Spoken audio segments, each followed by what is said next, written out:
I'm Matt Bouchard with Nareit here at the New York Hilton for REIT Week 2017, Nareit's Investor Forum. Joining me today is Phil Hawkins, the President and CEO of DCT Industrial Trust. Phil, thanks so much for joining us today. Thanks for having me. Now, we've talked recently about the strong run that the industrial sector has been on in terms of fundamentals. As we head into the second half of 2017, how are fundamentals looking, and do you think this run can continue?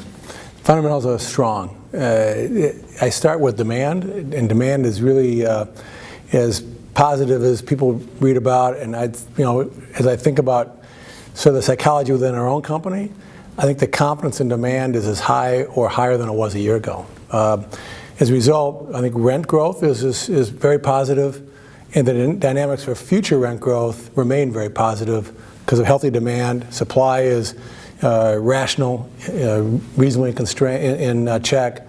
Fundamentals are good. Picking up on the supply and demand side of it, how is that looking? You know, there are some new projects being built. Where is sort of that threshold in terms of when it may impact rent growth? I focus more on demand than supply. And I know you think about demand and supply as sort of together, but to me, demand is more important. If you've got a lot of proposal activity, and our leasing teams and our competitors' leasing teams feel like there'll be another proposal behind the one that they're working on, they have a higher level of confidence in pushing rents and a higher level of more reason to be rational and positive. Conversely, if supply was less but demand was less, the psychology, I think, would be less positive, and rent growth would probably be less. So I start with demand, and as I already just said, demand is very healthy across all sectors, sizes, markets. Supply is in check. It's rational that people are building more buildings today. The economics are strong, the demand is there, vacancy rates in the markets are low. Some investors have kind of focused in on this concept of equilibrium. To me, equilibrium, where supply equals demand, when you have strong demand and low vacancy rates, is a very healthy environment to be in. And that's one that we expect to continue, certainly from what we can see as far as out in the future as we can. So even though overall fundamentals are strong, obviously each market has its own characteristics. If you had to look at your portfolio and sort of where you're looking to expand or start new projects, is there a market that more favorable or less favorable? We're in major markets. We're in markets that we like long term.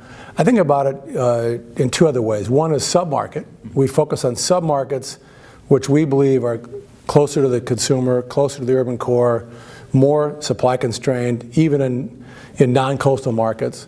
And we also focus on economics. And so to me, I'm willing to invest capital in each of our focus markets. The question is, what are the economics of the transaction? What are the merits, the location, the building site or the building itself as the existing building? So it really takes on, to me, a more micro level of consideration at the sub-market and the asset level more than the market itself. I like all of our markets. If we didn't, we wouldn't be there. And lastly, as part of Nareit's REITs Across America, I like to talk to CEOs to sort of get the human story behind the real estate. Is there one project or property in your portfolio stands out for either economic, historic, cultural significance to the community? I don't think it's a particular building. I think the fact is when we're redeveloping locations and infill locations, we are changing the economic environment. We're taking a location that, for whatever reason, the previous use, environmental issues, whatever it is, has not been usable to the current highest and best use. And we are creating value by focusing on those kind of sites that have some problem that needs to be solved, and that our organization is up to that challenge to figure out the solution. And we've got the patience and the capital to do that.